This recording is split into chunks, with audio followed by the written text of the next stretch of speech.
Nós vamos ler o versículo 27. Livro do profeta Daniel, capítulo 9, o versículo 27. Preciso muito da sua atenção. E também não é costume para este modelo, para esta configuração de culto, nós darmos oportunidade para os irmãos fazerem perguntas. Normalmente nós temos um culto específico para isso, que é o culto que acontece às terças-feiras, com as nossas salas separadas, em mulheres, homens, crianças, jovens. E ali nós temos condições de dar aos irmãos oportunidades para perguntar acerca dos assuntos que nós estamos estudando, e eu tenho dito aqui, é um mergulho profundo nas Escrituras. Mas não é costume, aos domingos, nós darmos oportunidade para os irmãos fazerem perguntas. Mas no final da mensagem, eu quero abrir oportunidade para 3 perguntas. Eu vou deixar de 5 a 10 minutos no máximo, para alguém que tiver alguma dúvida. Esse alguém, desde que não seja um obreiro, né? Por quê? Os obreiros sempre estão conosco nos estudos, eles têm oportunidade de fazer essa pergunta lá, não é? Mas qualquer outros irmãos, a não ser os nossos obreiros, terão oportunidade de perguntar. E assim, nós, conseguindo responder a sua pergunta, responderemos para tirar aqui pelo menos a dúvida de pelo menos 3 irmãos. Amém, irmãos? Amém? Então vamos lá. Daniel capítulo 9, versículo 27 já está aqui. Vamos ler todos juntos no 3, então vamos lá. 1, 2, 3.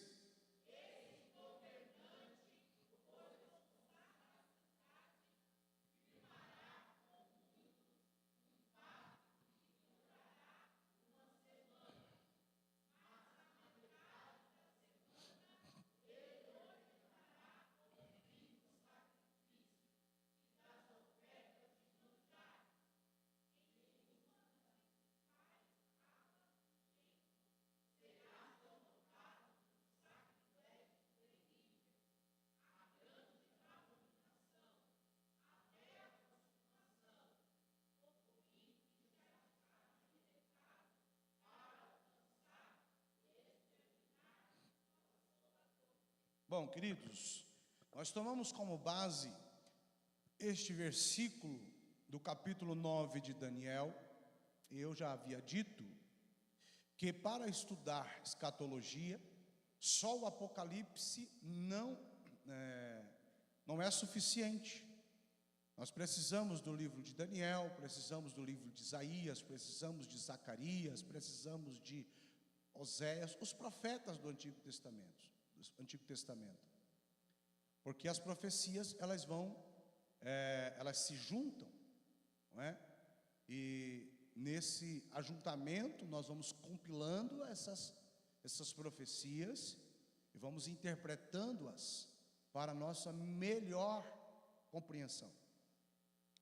Então, nós tomamos este texto de Daniel capítulo 9 para mostrar o que vai acontecer no período da grande tribulação.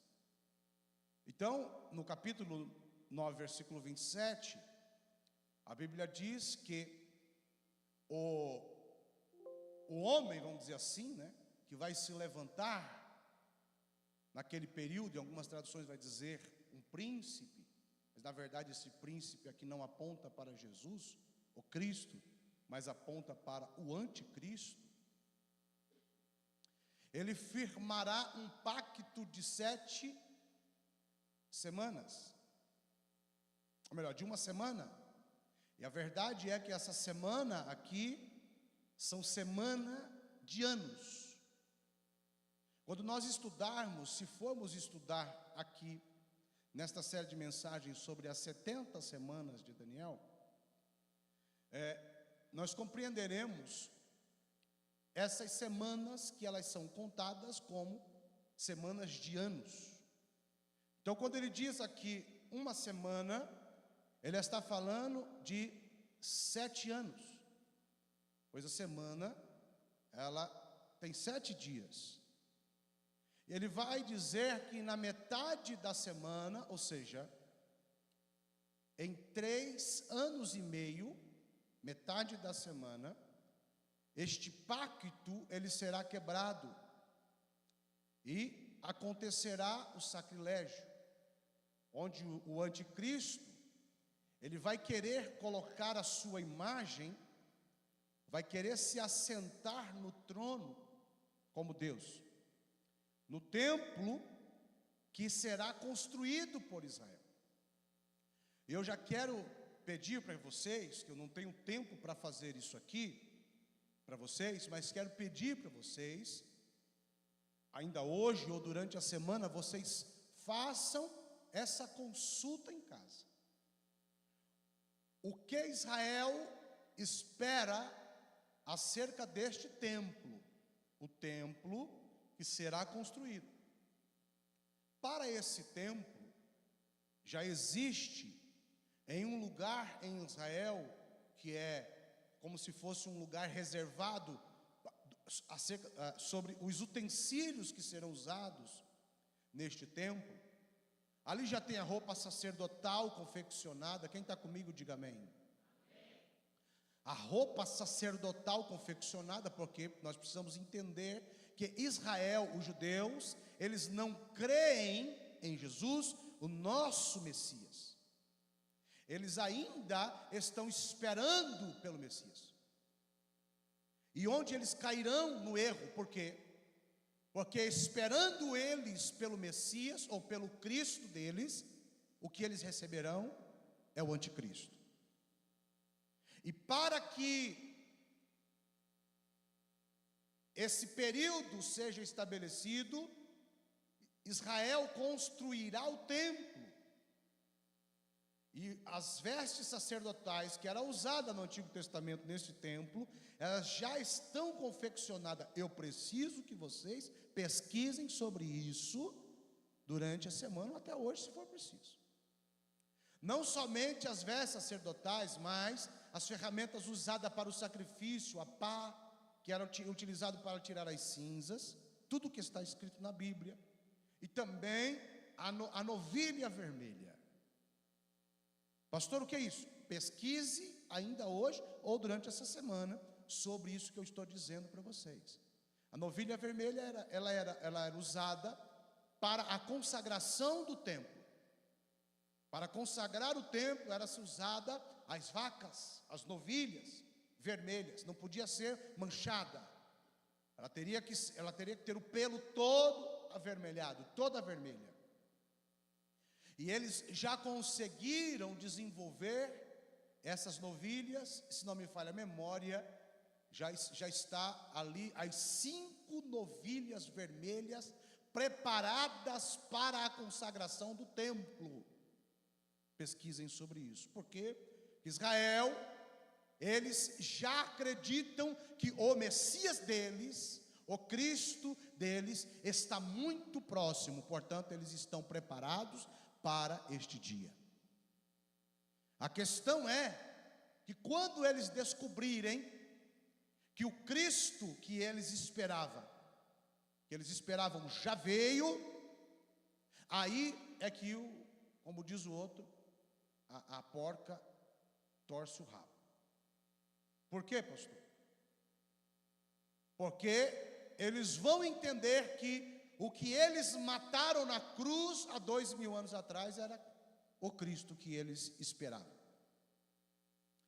Então, nesse momento, eles vão entender que, como o anticristo vai querer colocar a sua imagem no templo e se assentar como Deus no trono, e eles vão entender que isso não era possível acontecer, eles vão dizer: então esse não é o Cristo que nós esperávamos. Então cadê o Cristo?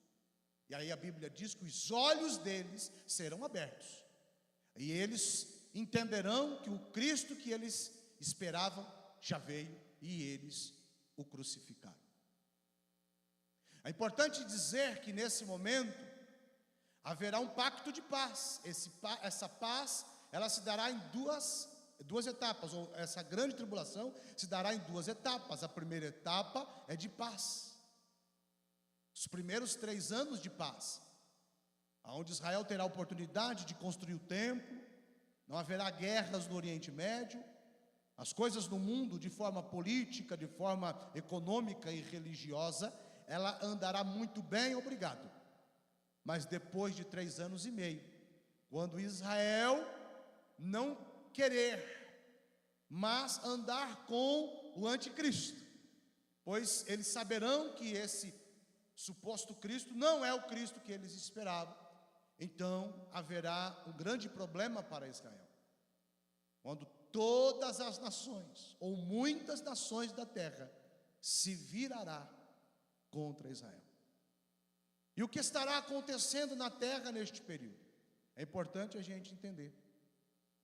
Nós entendemos que nos capítulos 1, 2, 3, 4 de Apocalipse, a Bíblia fala acerca da visão de João, a visão do trono, a visão do Cristo glorificado.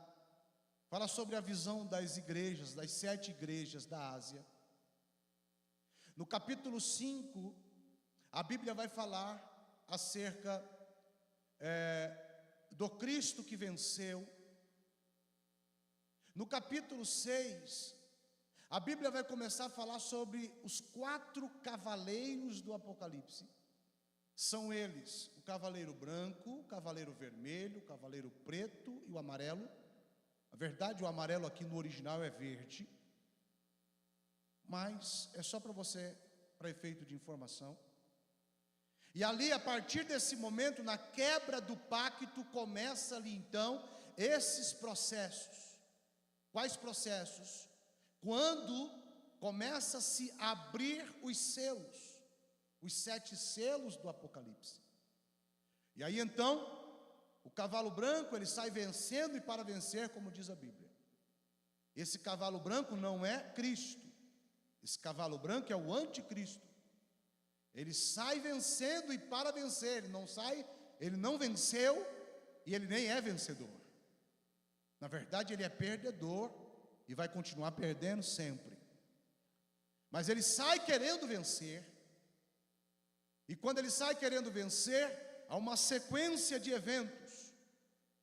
O segundo evento, que é o segundo cavaleiro, vermelho, a Bíblia diz que ele vai tirar a paz da terra, ou seja, aonde acontecem muitas guerras. O terceiro cavaleiro, que é o cavaleiro preto, a Bíblia diz que ele vem com uma balança para medir, ele vai trazer a fome sobre a terra. Eu estou falando do período da grande tribulação. Então nós estamos falando que no período da grande tribulação, o anticristo dominará, a igreja não estará mais aqui, e a única coisa que detém o anticristo é a igreja. Depois que a igreja for tirada, depois que o Espírito Santo for tirado, pastor, o Espírito Santo não estará mais na terra? Estará, mas não da forma que está hoje. Hoje o Espírito Santo está sobre a igreja, e ele batizou os crentes com o Espírito Santo, e a igreja é plena, ela é cheia do Espírito Santo, mas naquela época o Espírito Santo não estará mais da forma que está, ele estará como ele esteve no passado, somente convencendo o homem do pecado, da justiça e do juízo, mas não estará mais atuando como está hoje no meio da igreja, dando os dons espirituais e fazendo coisas maravilhosas. Essa manifestação de Deus não se haverá, pois o Espírito Santo não agirá mais dessa forma. Agora observe, e quando esse pacto então for quebrado, então uma sequência de danos na terra começará a acontecer. O anticristo começa a dominar o mundo, e ele será com certeza uma autoridade política. Não é que haverá somente uma autoridade política, mas ele, o anticristo, um homem, será uma autoridade política. Eu já quero te antecipar, não é Elon Musk, o anticristo. Muita gente dizendo, né? Se nós tivermos a oportunidade de falarmos do anticristo, falaremos quem para nós, de onde o anticristo deve vir. Não é o Trump, nem muito menos o Bolsonaro. Mas é importante a gente entender como isso se dará, mesmo sabendo que nós não estaremos aqui. Agora observe que depois do cavaleiro vermelho, guerras, vem fome. Cavaleiro preto, depois do cavaleiro preto, vem pestes e bestas feras que serão lançadas no meio da população. Não vai ficar fácil para aqueles que estarão na terra. Agora é bem verdade também, irmãos, que esses homens que estarão aqui, nós lemos no capítulo 6, o versículo de número 15, para me ganhar tempo, só coloque aí para os irmãos irem observando as referências. No capítulo 6, versículo 15, os homens estarão em um sofrimento tão grande, um sofrimento tão terrível, que a Bíblia vai dizer que eles entrarão para dentro das montanhas, e eles começarão dentro dessas montanhas a pedirem a morte, e a dizer: montes caiam sobre nós, pois nós não suportamos a ira do Cordeiro. Olha para o teu irmão e diga assim: lição de casa. A partir de hoje você vai procurar, não precisa falar isso agora não. A partir de hoje você vai procurar, ou hoje ou durante a semana, você vai procurar o que os príncipes, que a Bíblia diz aqui príncipes, mas são os homens mais ricos deste mundo, as maiores autoridades deste mundo, o que eles já estão programando, porque eles imaginam que pode vir um grande problema no futuro. E esse grande problema que pode vir no futuro, eles querem se privar do sofrimento que vai vir sobre a terra. E sabe o que eles estão fazendo? Eles estão fazendo bunkers, ou bunkers, como vocês acharem melhor. Esses bunkers é o que normalmente nós vimos agora há pouco tempo em Israel, para eles se esconderem dos bombardeios. Eles se escondem dentro desses lugares que são protegidos. Ali não ultrapassa os mísseis, foguetes, balas, nada. Eles estão protegidos ali dentro. Esses homens, eles estão fazendo esses bunkers dentro de rochas. E segundo as notícias, esses homens, esse local é capaz de sustentar essas pessoas ali por um período de pelo menos 10 anos. Quem está me ouvindo, diga amém. A pergunta que eu faço é: por que esses homens estão fazendo lugares tão seguros para eles sobreviverem por um período de 10 anos? Será que eles sabem alguma coisa que o mundo não está sabendo? Será que algo está por vir e eles, não que eles conhecem a Bíblia nesse sentido, mas será que uma guerra está por vir, de maneira que eles não conseguirão sobreviver se eles não estiverem em lugares seguros? Olha para o teu irmão e diga: lição de casa, procure sobre bunkers, esses homens que estão construindo esses bunkers. Ok, irmãos? Para você entender o que nós estamos falando aqui.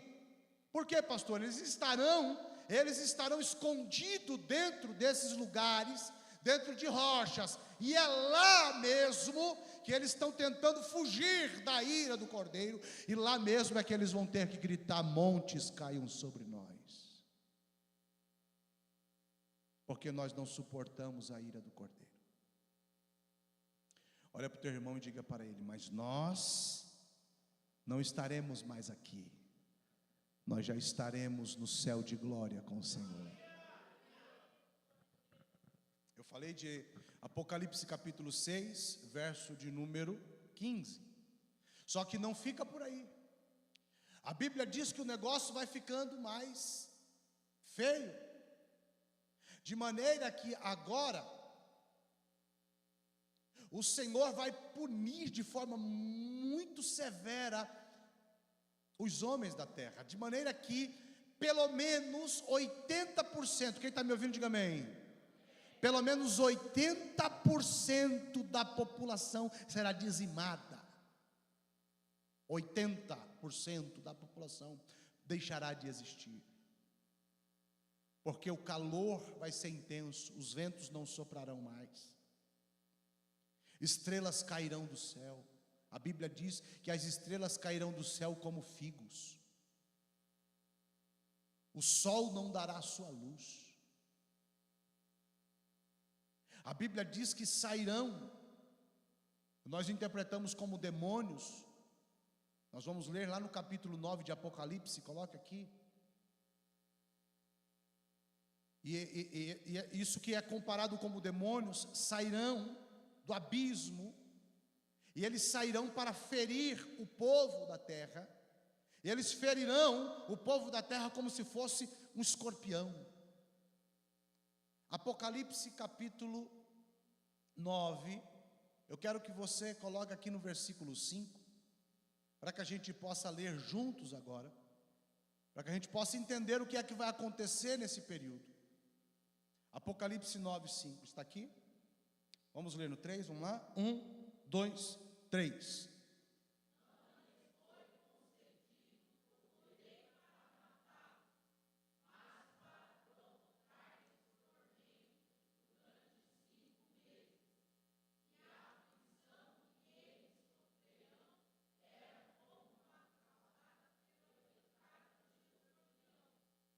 Então observe que eles procurarão a morte, e a morte fugirá, a morte não matará essas pessoas, por um período de 5 meses, 5 meses de dor, 5 meses de sofrimento, e alguns nos dias de hoje, quando a pressão está muito grande, quando a aflição está muito grande, eles tentam tirar a sua vida. Pessoas sem Cristo, pessoas completamente depressivas, elas tentam tirar a sua vida, porque tirando a sua vida, pensa elas que eliminará a dor, tirará a dor e o sofrimento, e nesse período muitos tentarão fazer isso, mas a morte fugirá deles.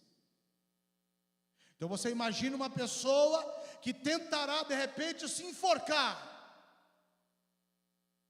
e de repente o pescoço sai do tronco, e ela chega no meio da rua com a mão, com a cabeça na mão, mas não morre. Isso é coisa de filme, pastor? Está na Bíblia. E não pensa que vai ser...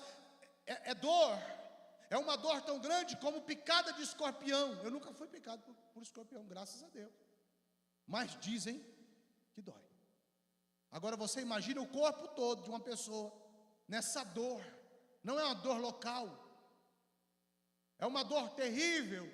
É a ira do Cordeiro na vida daqueles que negligenciaram e não obedeceram a sua palavra, e não amaram o Senhor, amaram mais os prazeres desta vida do que a Deus, zombaram dos crentes, achavam que nós éramos a escória, os crentinhos, as gentalhas. Neste dia a ira do Cordeiro será muito grande para a população do mundo. Agora observe, 5 meses sendo afligidos, 5 meses passando por muitas dificuldades terríveis, pedindo a morte, e a morte fugindo dessas pessoas. Assim estará os homens no período da grande tribulação. Será algo terrível. Eu poderia falar sobre muitas coisas mais, mas eu quero deixar um tempo para vocês perguntarem também. Mas e a igreja, pastor? Onde a igreja estará? Enquanto o mundo estiver em um caos, enquanto o mundo estiver no sofrimento do anticristo, aqui na terra, ainda estará pessoas sendo salvas. 144 mil selados estarão aqui pregando a palavra. As 2 testemunhas estarão aqui pregando a palavra. Anjos estarão aqui pregando a palavra. E mesmo assim, muitos não acreditarão na mensagem. Muitos, mesmo assim, continuarão nas suas idolatrias, nas suas imoralidades sexuais, e blasfemarão contra Deus, mesmo assim, não se converterão. Muitos não se converterão. Falaremos sobre isso na próxima semana, quando entrarmos no assunto do milênio. Mas para você entender onde a igreja estará neste período, no período em que o mundo estará durante 7 anos em um caos, em uma falsa paz na primeira etapa, e na segunda etapa um caos terrível e sofrimento como nunca houve na terra. A Bíblia diz que a igreja foi arrebatada e ela estará lá no céu de glória, participando das bodas do Cordeiro.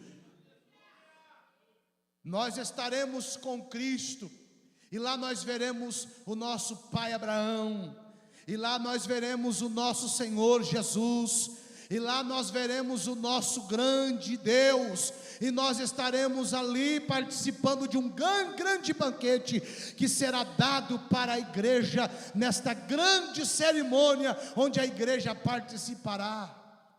Será o encontro da noiva com o seu noivo. Mas só isso, pastor? Não! Nós estaremos passando também pelo o tribunal de galardão e boas obras. Esse tribunal não é um tribunal para julgamento, para perda de salvação. Este tribunal é um tribunal de recompensa. Eu quero que você acompanhe comigo. Abra sua Bíblia, por favor.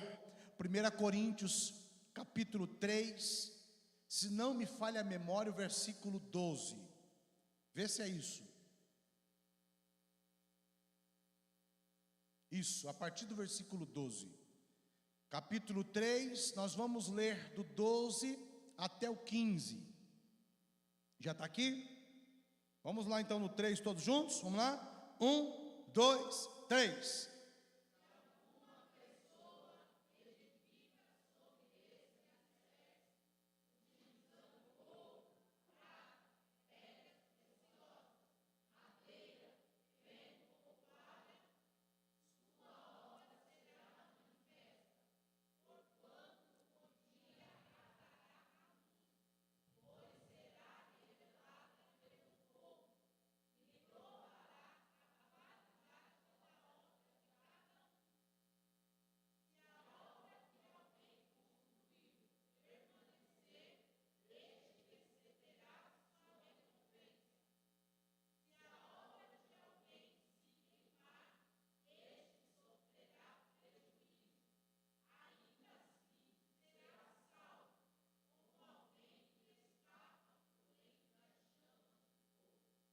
Escute, neste período não haverá mais perda de salvação, amém? Quem está comigo diga amém.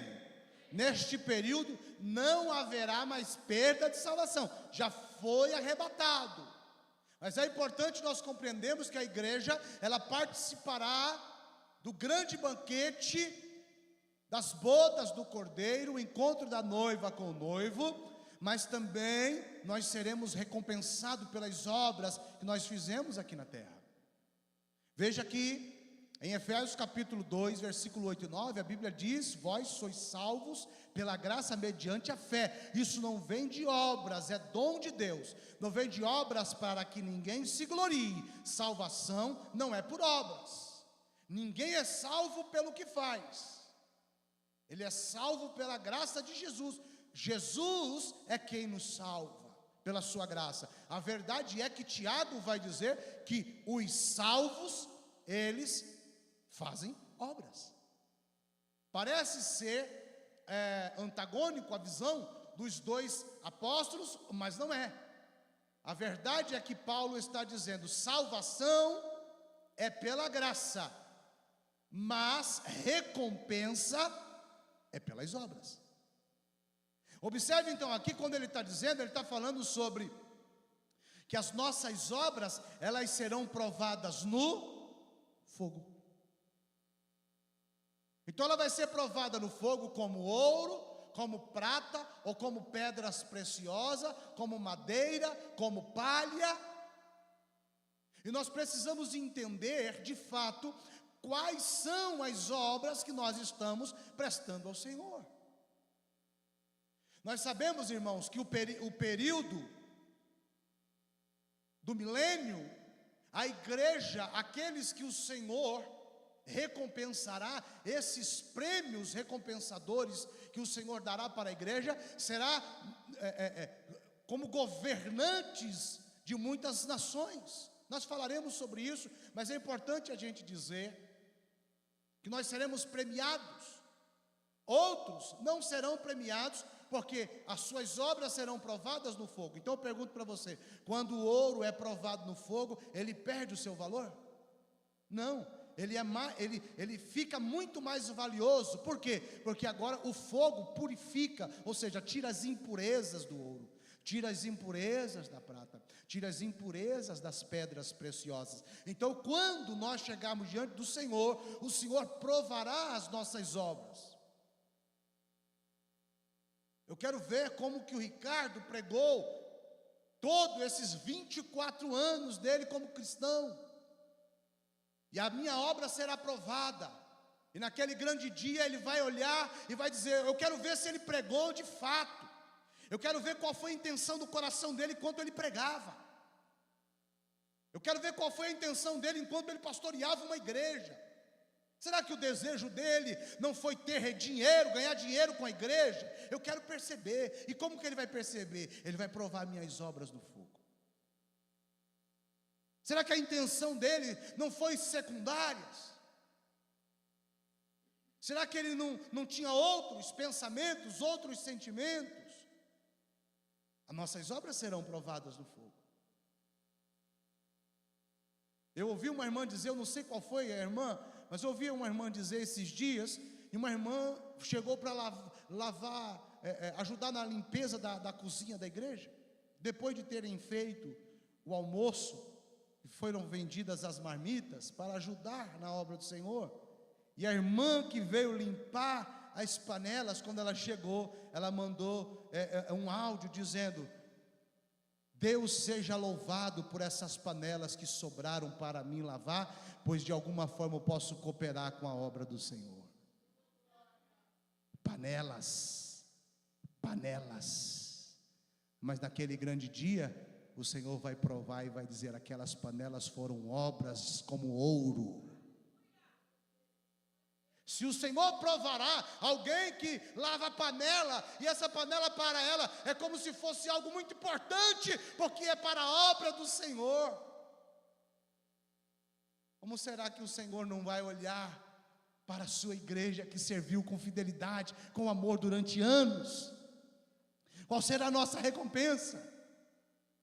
Agora veja, irmãos, é importante que a gente entenda, você que ainda não serve ao Senhor, você que está ainda achando, dizendo: eu não preciso servir, essa obra não está dizendo: eu vou premiar os pastores, eu vou premiar os obreiros, eu vou premiar os apóstolos, os profetas. Não, eu vou premiar todos aqueles que fizeram a obra do Senhor.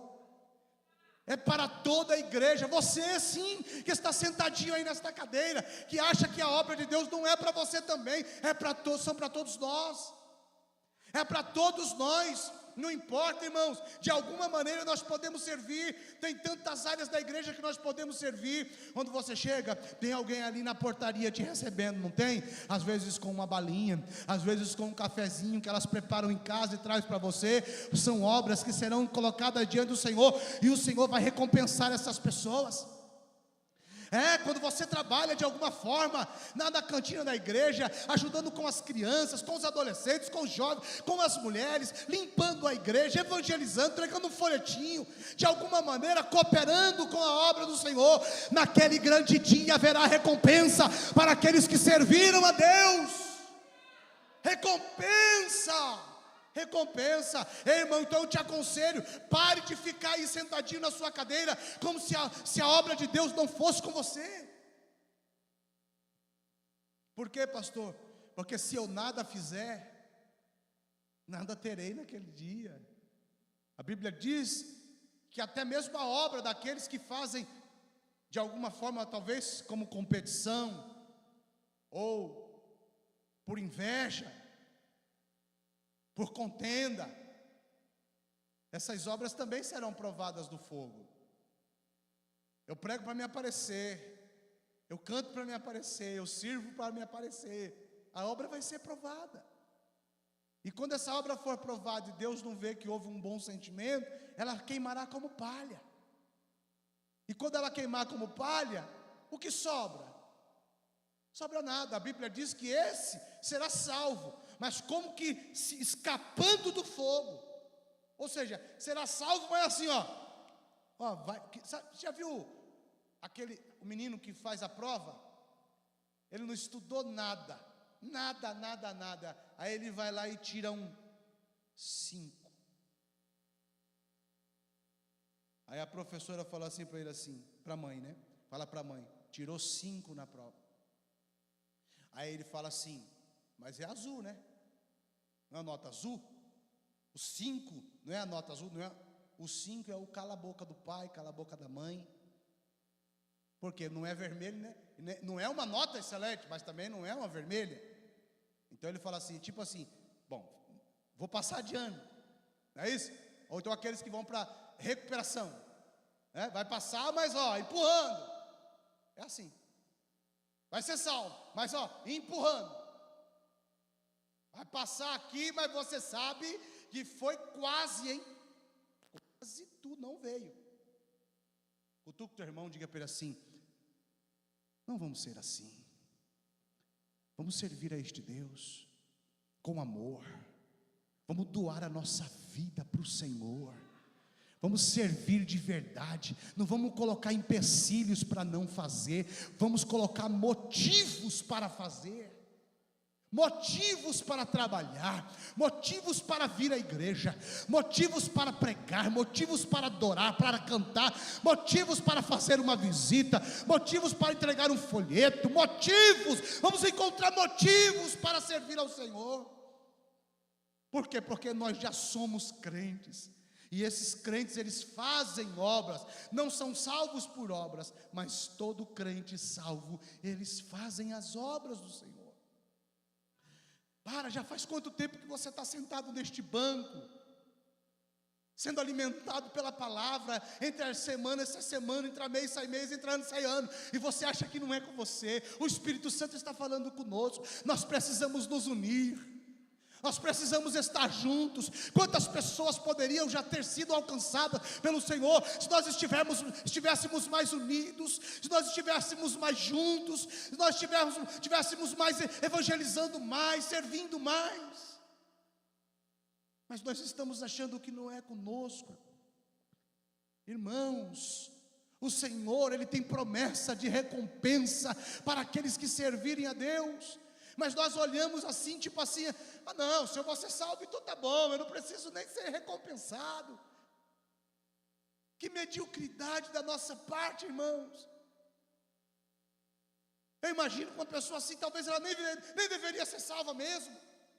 Porque nós servimos a um Deus tão grande, Criador do céu e da terra, que deu a nós o privilégio da salvação, quando nós não éramos capazes de vir para Ele. Foi Ele mesmo que, pela obra do Espírito Santo, nos trouxe, Ele dizendo para nós assim, olha, se fosse por você, você nem conseguiria chegar aqui, mas eu tive misericórdia de você, enviei o Espírito Santo para te convencer, te trouxe.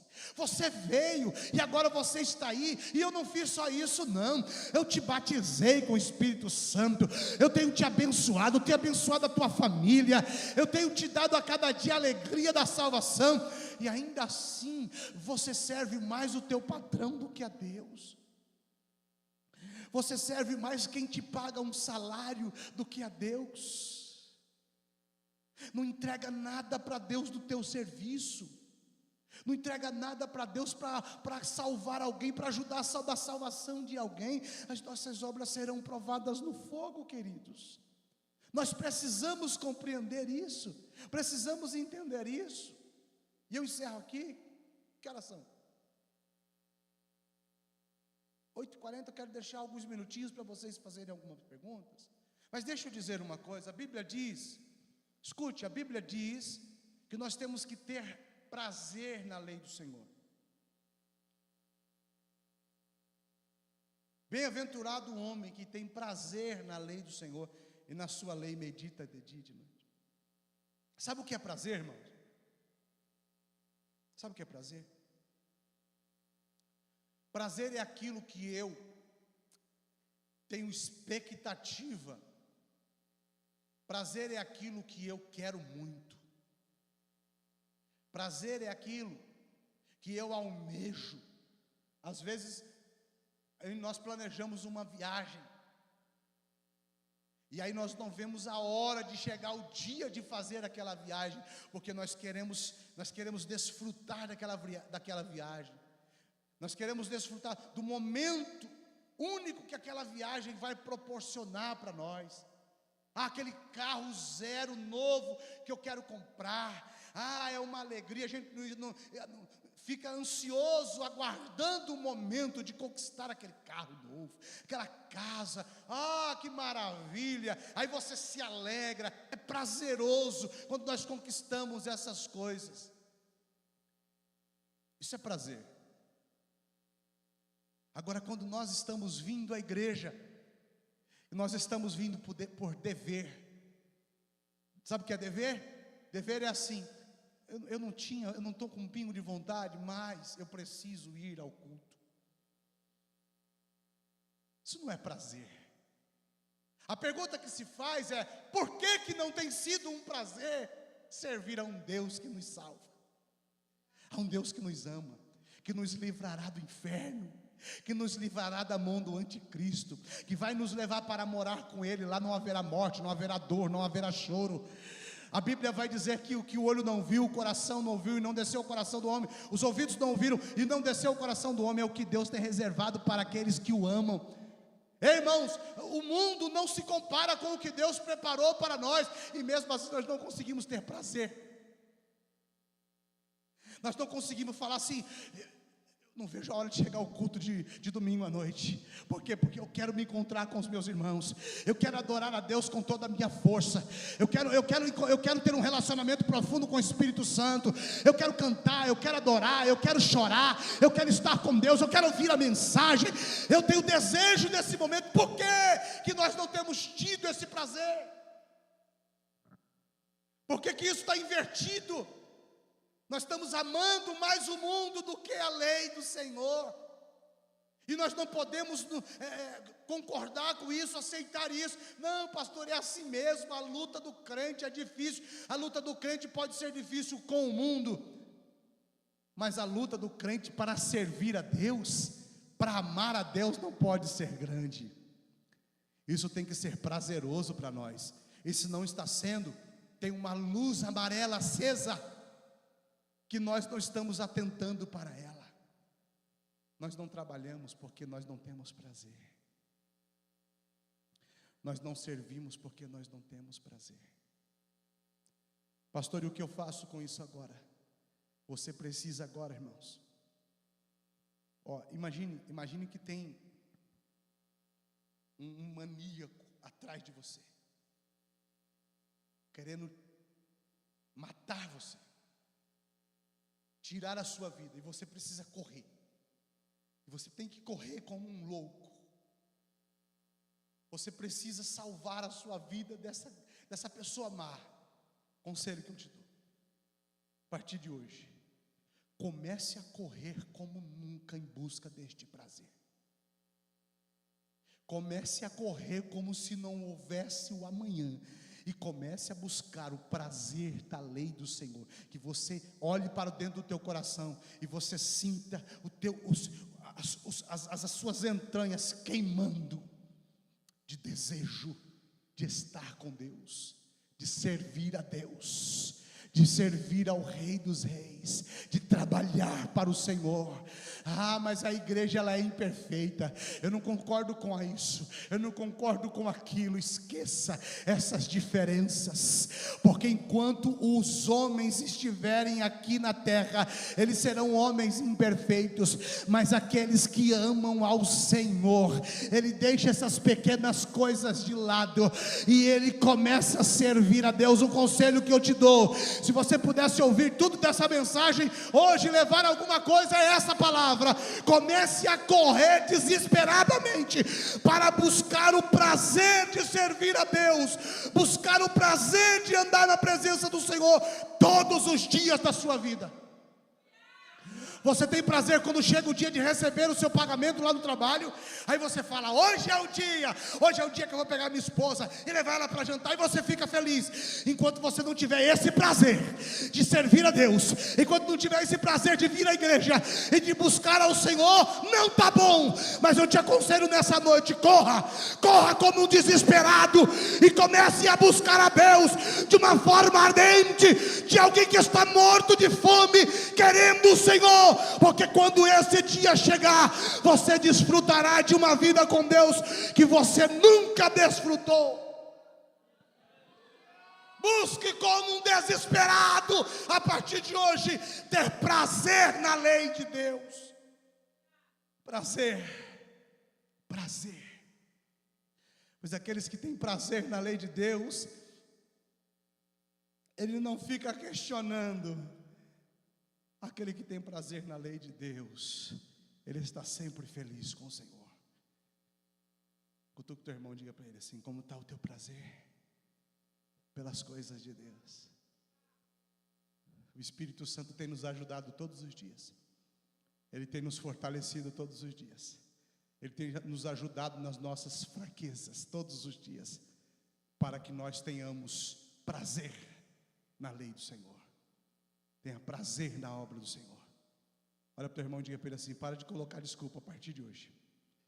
Fala para ele assim: tem um tribunal de boas obras te esperando, e você será premiado segundo as suas obras. Amém, irmãos? Quantos querem ser premiados segundo as suas obras? Amém. Eu quero ser premiado. Amém?